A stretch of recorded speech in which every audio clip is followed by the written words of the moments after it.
Mga tangke ng Israel nakabang na sa border ng Gaza at daan-daang protester sa Chicago, USA, kinundena ang pag-atake sa isang ospital sa Gaza. Tunghayan sa Globalita.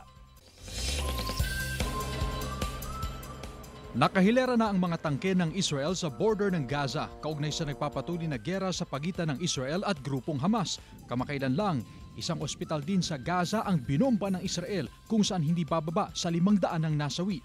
Ayon sa ilang Gazan health worker, wala raw babala ang airstrike kaya marami ang nagulantang at hindi nakaligtas. Ito'y sa gitna ng 12-day straight attack ng Israel matapos lusubin at maglunsad ng airstrike ang Hamas. Dahil naman sa nangyaring pambobomba sa ospital sa Gaza, daang-daang kataong nagrally sa kalsada ng Chicago, USA bilang pagkondena sa naturang pag-atake. Ayon sa Chicago Coalition for Justice in Palestine, hindi katanggap-tanggap ang airstrike ng Israel na kumitil sa buhay nang hindi bababa sa 471 na individual.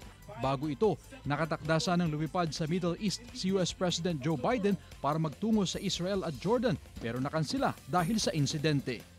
Chris Zuniga para sa Mornings with GMA Regional TV.